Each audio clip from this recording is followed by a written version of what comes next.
Assalamualaikum warahmatullahi wabarakatuh. Waalaikumsalam warahmatullahi wabarakatuh. Halo semuanya, selamat Halo, malam. selamat malam. Kembali lagi di Podcast PWIB, Podcast with Kelompok B. Nah, teman-teman, di sini izinkan kami memperkenalkan diri karena tak kenal maka tak sayang. Jadi kita ada pantun nih untuk kalian semua. Wah, apa tuh Kak? Malam-malam kok ada pantun, ada-ada aja nih. Biar seru nih Kak. Pohon pepaya tiada berduri. Tumbuh bersama bunga melati. Izinkan kami Perkenalkan memperkenalkan diri, semoga menyentuh hati. Oke, lanjut Kak. Langsung aja nih. Siapa sih yang ada di depan kamera ini yang sedang ngobrol nih? Wah, siapa ya? Perkenalkan, nama aku Fatimah Zara Budiono, NIM 220106444035. Di sini saya biasanya dipanggil dengan nama panggilan Zahra. Dan di sini aku tidak sendiri nih teman-teman. Ada teman aku yang satunya yang bernama. Halo teman-teman semuanya, selamat malam. Ayo dong, on cam dulu. Pada ngantuk ya, kan masih jam 7 nih. Jadi sebelumnya perkenalin nih, namaku Lailatul Kurnianingsih dengan NIM 2201064423. Yang biasanya aku tuh di kampus dipanggil siapa sih Kak? Kira-kira siapa ya nama panggilannya Kak Lailatul ini? Ayo siapa? Masa nggak tahu di kampus aku dipanggil siapa? Ya, teman-teman bisa raise hand untuk Tahu nama aku siapa gitu, Ya. nama panggilan. Biasanya kan aku nggak dipanggil Laila ya Kak ya di kampus Iya. ya. siapa? Ayo kita raise hand dulu. Kalian bisa raise hand ya, teman-teman. Wah, ada Kak Bilkis tuh Kak. Wah iya ada Kak Bilkis. Semangat sekali Kak Bilkis pada malam hari ini. Ya, terima kasih, Kak. Siapa Kak Siapa, Bilkis? Atul. Wah, bener Wah, banget bener nih. banget, Kak. Nanti hadiahnya menyusul ya Kak. Wah, dapat hadiah nih Kak. Insya Allah ya Kak. Asik banget Kak. Iya, dapat Malam-malam hadiah. sama aku. Oke, lanjut aja Kak. Kita kan ini udah perkenalan nih ya. Terus ngapain sih Kak malam-malam kita adain acara kayak gini tuh? Apa sih Kak tujuannya? Nah, malam hari ini kita akan membahas suatu materi yang luar biasa dengan narasumber kita yang tentunya sangat spesial pada malam hari ini. Wah, tapi sebelum itu Kak, ingetin teman-teman ya Kak, jangan Oh lupa iya. untuk terus menonton episode podcast kita pada episode awal sampai Episode akhir. Oke, jangan lupa ya teman-teman. Sebenarnya kita itu di podcast PBIB udah ada episode sebelumnya. Sebelum adanya episode hari ini. Jangan lupa ditonton, di like, dan di komen.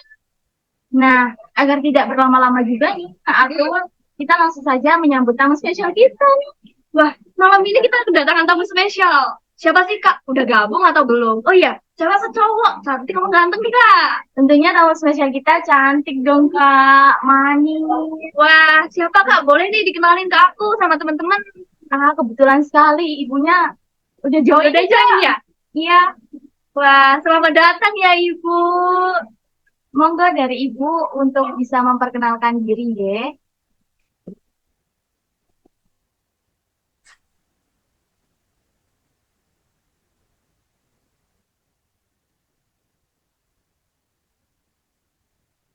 Wah, kelihatannya Ibu lagi terkendala sinyal ya Kak ya? Ya, monggo ibu. Oh ya, ya siap. Ya, halo kakak-kakak semuanya ya. Sebelumnya, Assalamualaikum warahmatullahi wabarakatuh. Waalaikumsalam warahmatullahi wabarakatuh. Wabarakatuh. Ya, salam kenal dan selamat malam ya untuk kakak-kakak mahasiswa malam ini. Bagaimana? Tetap semangat kuliahnya? Waduh, semangat Semangat. dong Ibu. Nggak boleh loyo. Meskipun nggak ada yang nyemangatin nih. Oh, nggak ada ya. pasti yang nyemangatin kan ada ayah dan bundanya yang di rumah, ya Iya, kan? jelas dong Ibu. Iya, Oh ya, ya, dipersilakan untuk Ibu memperkenalkan diri kepada sobat-sobat TWIB ini. ya. Halo kakak-kakak semuanya ya, perkenalkan nama Ibu Damar Wiwiasih SPD SD. Jadi keseharian Bu Damar adalah mengajar di sekolah dasar. Saya mengajar sudah mulai dari tahun 2004 sampai sekarang, jadi kurang lebih 19 tahun. Saya mengajar pertama di tahun 2004 itu di Kecamatan Badikan, Ponorogo, selama 2 tahun. Kemudian di tahun 2006 saya menikah. Saya pindah tempat mengajar di Kecamatan Selaung, Kabupaten Ponorogo, tepatnya di jalan menuju Kabupaten Pacitan. Ya. Nah, di sini tempat tanggal lahir saya itu Malang. Saya lahir di Malang ya. Tanggal 4 April 1984. Saya rumah berada di Desa Galak, Kecamatan Selaung, Kabupaten Ponorogo. Jika kakak-kakak mau ke Ponorogo atau ke Pacitan, mungkin ada refreshing ke pantai, bisa mampir ke rumah ibu ya. Nah, Iya itu Ibu. saya mempunyai anak dua. Yang anak saya pertama sudah SMA kelas 2, yang kedua kelas 3 SD. Semuanya cewek. Terima kasih, mungkin itu singkat perkenalan dari ibu ya. Waktu saya kembalikan ke kakak Laila dan kakak Zahra. Baik. Terima kasih Ibu Damar. Jauh banget ya Kak. Tadi kalau nggak salah dari Ponorogo ya Ibu ya. Terus kita di Surabaya, jauh Iya, banget. betul. Oh iya, Ponorogo, Kota Riok. iya, kayak oke Ibu. Kalau boleh tahu nih, Ibu tadi kan sudah mengajar lama banget nih ya. Kalau Iya. sekarang Ibu lagi kesibukannya apa sih Ibu? Apa Ibu gabung di grup penggerak atau gimana ya? Oh ya, saya mulai dari bulan Mei kemarin, saya melaksanakan diklat guru penggerak.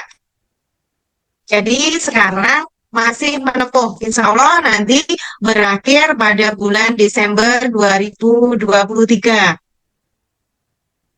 Selain itu juga ada komunitas KKG, yaitu kelompok kerja guru di Kecamatan Selaung. Saya sebagai ketua KKG kelas 2. Gitu ya. Masya Allah. Masya Allah. Iya, keren banget ya Kak ya.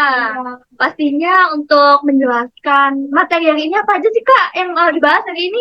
Nah, materi kita pada malam hari ini ya, ini pembelajaran terpadu imersif. Imerset.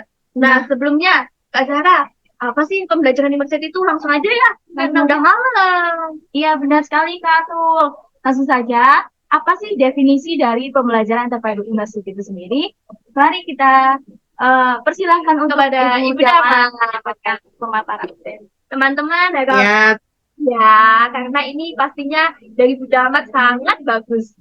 Ya, baik. Monggo Ibu. baiklah. Oke. Di sini apa itu pengertian model pembelajaran imersif? Model imersi adalah model pembelajaran yang melibatkan beberapa mata pelajaran dalam satu proyek. Pembelajaran imersif ini menggunakan pendekatan antar disiplin ilmu, di mana siswa dapat memadukan semua data dari setiap bidang minatnya untuk diterapkan dalam kehidupan sehari-hari.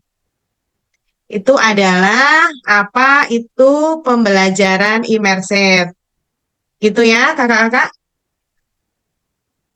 Wah, itu tadi pengertian dari model imersif sendiri ya, Kak? Jadi sebenarnya pembelajaran imersif itu ada penggabungan 4 mata pelajaran ya Kak ya? Iya. Jadi itu 4 mata pelajarannya itu bisa terserah ya? Ya, yang penting 4 mata pelajaran tersebut bisa saling berkaitan. Nah, selanjutnya selain ada pengertian, ada apa sih, Kak? Tentunya kalau udah ada pengertian, ada karakteristik nggak sih Kak? Masa model pembelajaran nggak ada karakteristiknya ya Ibu ya? Nah, baik. Monggo Ibu Damar untuk Iya, betul ada. Monggo Ibu Damar untuk memaparkan materi mengenai karakteristik pembelajaran imersif pada malam hari ini. Iya, iya. Di sini ada karakteristik di dalam pembelajaran imersif, ya. Karakteristiknya yang pertama, pembelajarannya berfokus pada minat. Kemudian, apa karakteristik yang keduanya? Menggabungkan 4 mata pelajaran yang berhubungan dengan minat. Kemudian yang ketiga, semua materi pelajaran dari setiap mata pelajaran yang akan dipelajari dibenamkan ke dalam minat siswa. Jadi memang pembelajaran sekarang itu adalah berfokus pada peserta didik. Apa saja pembelajaran karakteristik yang pertama tadi kan? Pembelajaran berfokus pada minat. Para siswa menyaring sendiri seluruh konsep yang dipelajarinya menurut sudut pandang mereka sendiri. Kemudian menggabungkan 4 mata pelajaran tadi bagaimana? Pembelajarannya yang dirancang agar setiap individu dapat memadukan semua data dari beberapa bidang ilmu dan menghasilkan pemikiran sesuai bidang minatnya. Kemudian yang ketiga tadi kan semua materi pelajaran dari setiap mata pelajaran yang akan dipelajari dibenamkan ke dalam minat siswa. Jadi di sini semua materi itu dari setiap mata pelajaran akan dipelajari dibenamkan ke dalam minat siswa. Jadi kakak-kakak harus diketahui ya, pembelajaran yang dulu itu kan Bapak Ibu gurunya pasti akan berceramah di depan lama. Itu adalah pembelajaran tempo dulu. Kalau sekarang itu berpusat pada siswa. Jadi Bapak Ibu guru bagaimana caranya dengan pembelajaran inovatif anak akan tumbuh ide-ide dari siswa-siswa. Jadi siswa tersebut akan lebih kreatif gitu ya kakak-kakak. Iya, Ibu, bagus sekali. Jadi intinya itu berarti untuk karakteristiknya sendiri itu terdiri dari 3 ya. Tadi itu ada pembelajaran Iya yang berfokus betul. pada siswa dan minat siswa, Iya itu menggabungkan 4 mata pelajaran tadi. Dan yang terakhir apa tadi? betul. Setiap mata pelajaran akan dibenamkan dalam minat siswa itu sendiri. Iya. Dan penjelasan dari Ya, ibunya betul tadi sekali. sudah lengkap bagus ya, Ibu ya. Betul sekali ya. Nah, selanjutnya ada apa nih, Kak? Nah, kalau pengertian udah, karakteristik juga udah. Tentunya kita Ada. itu juga punya langkah-langkah ya dalam model itu, langkah-langkah untuk mengimplementasikannya. Nah, apa saja sih langkah-langkah untuk pembelajaran Pembelajaran imersif ini, monggo untuk Ibu Damar bisa dijelaskan kepada teman-teman semua. Ya, ya kakak-kakak ya. Jadi di dalam pembelajaran imersif, apa langkah-langkahnya untuk implementasi di dalam kelas ya? Di situ ada tahap perencanaan. Yang kedua, ada tahap pelaksanaan di dalam pembelajaran. Yang ketiga, itu adalah ada tahap evaluasi. Di dalam tahap perencanaan, itu menentukan jenis mata pelajaran yang dipadukan. Jadi ada apa tadi mata pelajaran apa yang diambil, kemudian memilih CPTP indikator, ya. Yang ketiga, menentukan sub keterampilan yang dipadukan. Kemudian merumuskan indikator hasil belajar, menentukan langkah-langkah pembelajaran. Kemudian apa ya di tahap perencanaan? Tahap pelaksanaannya dalam tahap ini meliputi skenario, langkah-langkah pembelajaran, tidak ada model, pembelajaran tunggal yang cocok untuk satu topik dalam pembelajaran terpadu. Dalam tahap ini, pelaksanaannya dapat berupa evaluasi proses pembelajaran dan evaluasi hasil pembelajaran. Jadi, dalam langkah-langkah implementasi itu ada ketiga tersebut. Nah, dapat disimpulkan ya, teman-teman, bahwa dalam pembelajaran imersif itu guru dapat melakukannya dengan mulai dari meninjau minat siswa, menentukan 4 mata pelajaran yang akan dikaitkan, menentukan indikator hasil belajar dan tujuan pembelajaran, mendesain kegiatan pembelajaran dari 4 mata pelajaran sesuai dengan minat siswa. Iya, Itu baik. bagaimana? Masih ada yang Ya, ditanyakan? jelas banget ya Ibu untuk langkah-langkahnya. Jadi Pada intinya dalam tahap perancangan itu paling penting ya Ibu, karena kita harus menentukan terlebih dahulu untuk jenis mata pelajarannya, terus untuk Iya, memilih siswa yang ingin betul. dicapai, terus TP, serta indikator untuk peserta didiknya itu, hingga kita dapat menentukan langkah-langkah selanjutnya. Seperti itu ya Ibu. Iya, Oke, betul. selanjutnya kalau langkah-langkah udah, berarti kalau di pembelajaran itu ada kelebihan dan kekurangan nggak sih Kak Zahra? Iya, Kak. Jadi ada kelebihan dan kekurangan. Tapi pada malam hari ini kita bahas kelebihannya terlebih dahulu ya, Kak. Oke, kalau boleh tahu nih Ibu ya, untuk kelebihannya itu apa aja sih Ibu? Iya, jadi memang semuanya itu pasti ada kelebihan dan kekurangan. Jadi seperti manusia ya, seperti kita pun juga saling mahasiswa dengan mahasiswa lain pasti kan ada kekurangan dan kelebihan masing-masing. Di situ bagaimana untuk melengkapinya ya.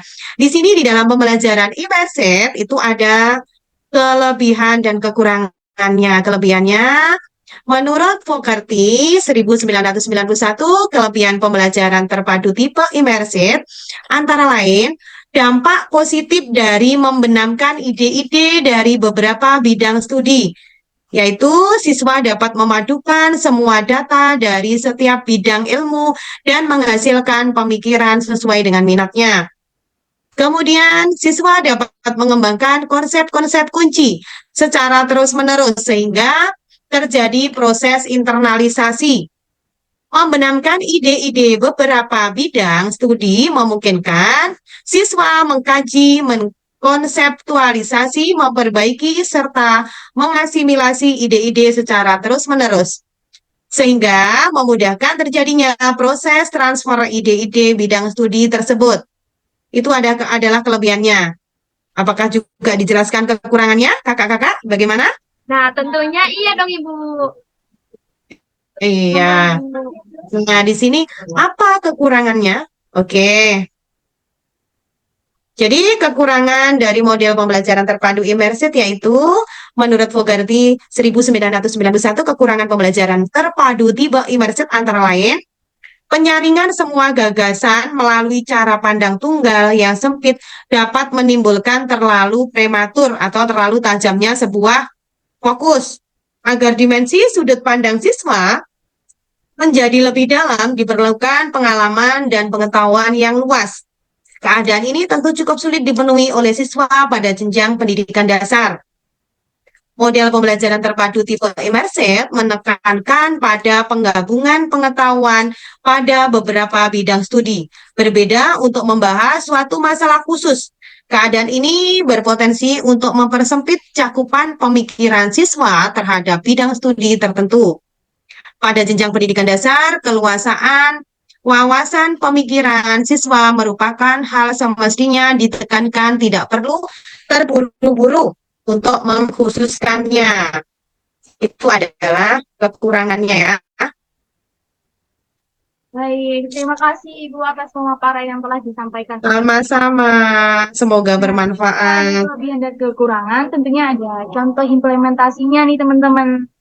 Apa sih contoh implementasi dari model pembelajaran imersif ini? Bisa kita langsung arahkan ke Bu Damar. Ya, terima kasih. Jadi, contoh penerapannya, ya di sini Ibu ada dua contoh ya. Yang pertama, contoh implementasinya, jika mengambil 4 mata pelajaran IPA, PKN, Bahasa Indonesia, SBDB, ya. Di sini ada tema pencemaran udara. Nah, di dalam pelajaran IPA itu adalah pernafasan pada manusia. Kemudian pada pelajaran PKN yaitu peraturan pemerintah. Dalam pelajaran Bahasa Indonesia menceritakan hasil pengamatan. Kemudian dalam pelajaran SBDB senia membuat poster sederhana. Itu adalah contoh yang pertama. Kemudian di sini ini adalah di dalam SD itu kelas tinggi ya, pencemaran udara. Di sini ada contoh juga mengambil pelajarannya matematika, IPA, bahasa Indonesia, dan IPS. Nah, ini biasanya di kelas SMP ya. Bisa juga di SMP atau di kelas 6 sudah ada TIK ya. Di sini matematikanya yaitu teknologi komputer, membuat bagan grafik data.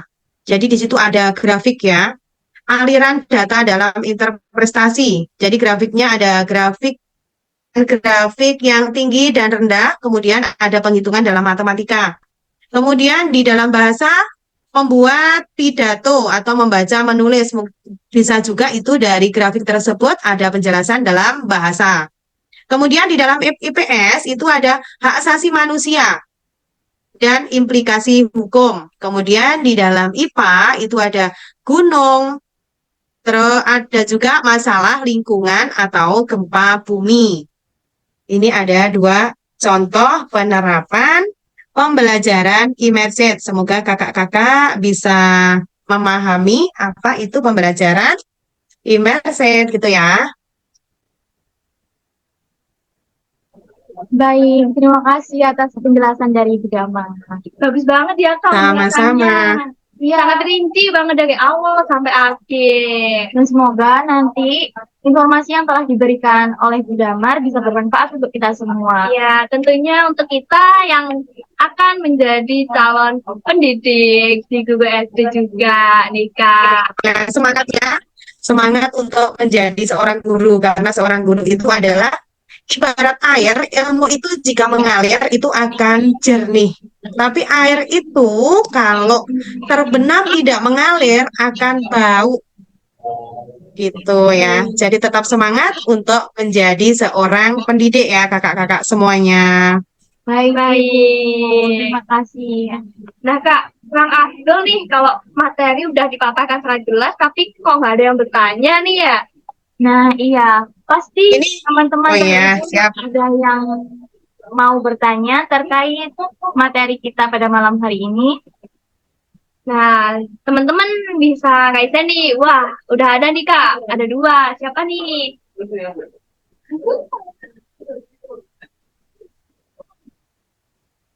Baik, Kak Ziana Walida, silakan untuk menyalakan mikrofonnya. Halo Kak, selamat malam. Selamat malam. Ya, Apakah suara saya bisa terdengar?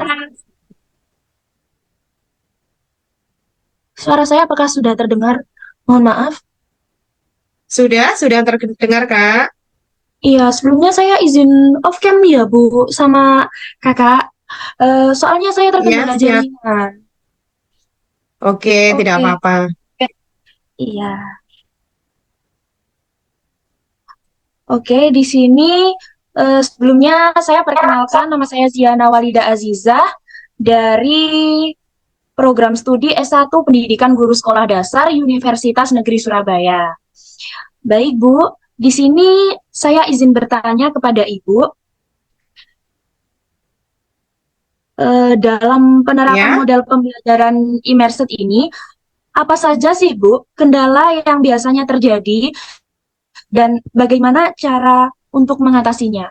Seperti itu. Baik, Oke, baik. Gimana Kak Zia? Sudah belum?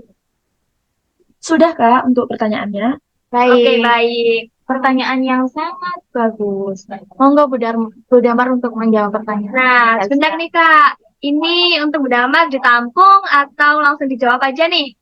Untuk kekurangan dan kelebihan itu. Ya, bagaimana? Tadi dari Kak Jiana itu yang ditanyakan adalah apa kendala penerapan ya di dalam sekolah. Iya, Iya, Bu, benar sekali. bagaimana? Langsung dijawab saja. Ya, Ibu langsung Tidak. jawab saja. Bagaimana? Oh ya. Nah, dalam model pembelajaran imersit ya, atau pembelajaran ini adalah pendekatan di mana siswa itu terlibat sepenuhnya dalam bahasa dan lingkungan belajar yang baru untuk meningkatkan pemahaman dan penguasaan bahasa atau keterampilan tertentu. Jadi, kendala itu biasanya terjadi dalam penerapan model pembelajaran immersive, melibatkan faktor-faktor seperti bahasa, kultur, dan psikologis. Berikut adalah beberapa kendala yang mungkin terjadi ya, dan cara mengatasinya. Masalah di bahasa, kendalanya siswa itu mungkin kesulitan memahami instruksi atau materi yang diajarkan karena bahasa yang digunakan tidak sesuai dengan bahasa ibu mereka. Karena di sekolah dasar itu masih terbawa dari bahasa ibu ya. Cara mengatasinya, pastikan ada dukungan bahasa seperti kamus atau aplikasi penerjemah yang dapat membantu siswa memahami teks atau instruksi. Dan juga fasilitator atau guru dapat menggunakan bahasa tubuh, gambar, dan gestur untuk membantu pemahaman. Kemudian, perasaan keterasingan atau kecemasan. Mungkin karena masih baru, jadi anak-anak cemas. Kendalanya, siswa itu mungkin merasa cemas atau terasing karena tidak ada berkomunikasi atau memahami lingkungan belajar mereka. Cara mengatasinya bagaimana? Dorong partisipasi aktif dan berikan umpan balik positif kepada siswa untuk meningkatkan rasa percaya diri. Buat lingkungan belajar yang inklusif dan mendukung di mana siswa merasa nyaman untuk berbicara dan mencoba berbicara dalam bahasa target. Kemudian yang ketiga, kurangnya materi sumber daya. Kendalanya terkadang guru atau fasilitator mungkin kesulitan menemukan atau membuat materi pembelajaran yang sesuai dengan bahasa yang tenggelam. Cara mengatasinya, berkolaborasi dengan kolega atau sumber daya luar atau menemukan materi yang relevan. Gunakan teknologi seperti video atau audio dalam bahasa target untuk menyediakan sumber daya tambahan. Yang keempat, tekanan untuk kembali ke bahasa asli. Kendalanya di sini, siswa atau guru mungkin merasa tertekan untuk kembali menggunakan bahasa ibu mereka saat menghadapi kesulitan. Cara mengatasinya, buat peraturan kelas yang jelas tentang penggunaan bahasa target selama waktu pembelajaran. Dorong siswa untuk berbicara dalam bahasa target dengan berbagai aktivitas yang menarik dan interaktif. Tantangan pemahaman konsep, kendalanya di sini biasanya siswa itu mungkin kesulitan memahami konsep atau konten yang diajarkan karena bahasa targetnya berbeda secara signifikan. Cara mengatasinya, gunakan metode pengajaran yang lebih visual seperti gambar, grafik, demonstrasi untuk membantu pemahaman. Dan juga berikan waktu ekstra untuk merinci konsep-konsep yang sulit dan pertimbangan untuk memberikan dukungan tambahan di luar kelas. Kemudian yang keenam, adanya keterbatasan waktu. Kendalanya mungkin ada tekanan waktu dalam kurikulum atau program belajar. Cara mengatasinya, prioritaskan materi yang paling penting untuk dipelajari dalam bahasa target dan gunakan waktu secara efisien. Integrasikan bahasa target ke dalam konten mata pelajaran untuk memaksimalkan eksposur siswa. Kemudian yang terakhir di sini, dalam evaluasi atau penilaian, kendalanya biasanya mungkin sulit untuk menilai pemahaman siswa secara akurat dalam bahasa yang baru. Terima kasih. Terima kasih kepada Kak Zia sudah menanyakan terkait pertanyaannya tadi. Oke, jadi yang bertanya udah satu nih Kak. Langsung aja ya untuk pertanyaan kedua, ada Kak siapa itu? Kak Nisrina, boleh on cam Kak? Bisa on mic ya, Kak? Silakan. Oke, terima kasih. Sebelumnya, apakah suara saya sudah terdengar? Sudah Kak? Oke, sebelumnya, Assalamualaikum warahmatullahi wabarakatuh. Perkenalkan, nama saya Nisrina Waalaikumsalam Nurmalidia, warahmatullahi wabarakatuh. mahasiswa PGSD Angkatan 2022. Mohon izin Ibu Damar dan teman-teman semuanya untuk bertanya. Saya ingin bertanya, kan tadi telah dijelaskan tentang karakteristik model immersive, ya, kan model-modelnya. Dan salah satunya disebutkan bahwa model ini itu lebih mengacu pada minat siswa.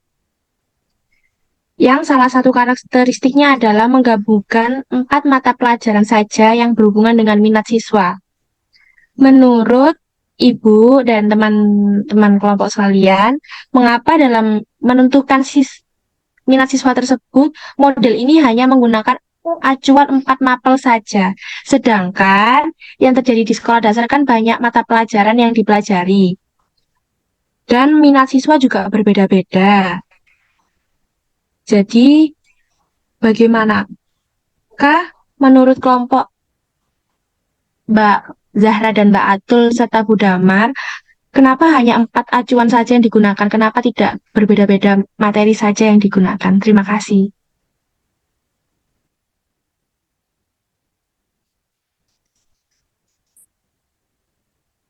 Baik, terima kasih nih Kak atas pertanyaannya yang sangat bagus ya. Mungkin dari ibunya bisa langsung untuk dijawab ya. Monggo Ibu. Ya, siap. Oke, terima kasih ya pertanyaannya dari Mbak Nisrina ya. Ya, di sini Iya, saya jawab apa yang ditanyakan tadi ya. Kenapa kok hanya 4 mata pelajaran? Kenapa tidak 8 mata pelajaran atau 7 mata pelajaran yang ada di sekolah dasar? Nah, kembali lagi ya Kak ya pada definisi dari model pembelajaran imersif yang telah saya kemukakan tadi, bahwa model pembelajaran memang sangat banyak ya. Namun salah satunya yaitu model ini yang menggabungkan 4 mata pelajaran. Sedangkan untuk minat siswa yang berbeda-beda kembali lagi terkait dalam langkah-langkah sebelum menerapkan model ini dalam proses pembelajaran secara langsung, yaitu kita sebagai tim pendidik pastinya harus melakukan survei untuk mengetahui minat siswa. Pertama, guru menyebar kuesioner yang berhubungan dengan minat siswa. Setelah itu, guru menganalisis minat siswa yang paling banyak pada minat di bidang apa dan guru mendapatkan hasil tentang minat siswa. Kemudian guru membuat langkah-langkah pembelajaran yang memilih materi dalam setiap mata pelajaran yang akan dipelajari. Siswa ini dipilih dengan mengedepankan minat siswa tersebut. Jadi, di dalam pembelajaran itu memang banyak model pembelajaran ya. Jadi memang di dalam pembelajaran imersif ini sudah ditentukan yang digabungkan itu 4 mata pelajaran ya. Dan sesuai dengan minat siswa tersebut, biasanya selain kuesioner kalau di dalam sekolah itu di tahun ajaran awal itu Bapak Ibu guru sudah mengetahuinya apa minat anak tersebut bisa ditanyakan kepada wali kelas sebelumnya. Jadi jika anak itu naik ke kelas 5 bisa ditanyakan dari guru kelas 4 yang mengajar sebelumnya. Karena guru sekarang itu harus mengetahui anak ini seperti apa ya. Jadi seperti filosofi Ki Hajar Dewantara. Jadi pendidik atau Bapak Ibu guru harus mengetahui latar belakang siswa dan menghamba pada siswa. Bukan kok menghamba itu manut pada siswa, tapi harus mengetahui latar belakang dan apa minat dari siswa tersebut, gitu ya. Sudah jelas? Nah, jelas Semoga Bu. tambah memahami ya. ya Ibu, terima kasih atas jawabannya. Sama-sama. Wah, pada malam hari ini kesempatan sesi pertanyaan udah selesai nih, Kak. Iya, Tak gimana nih terasa. Kak? Tak terasa waktunya sudah selesai, Kak. Oh iya, waktunya juga udah malam ya Kak ya. Nah, untuk itu kita pamit undur diri ya, teman-teman. Tapi sebelum itu kita ada pantun nih.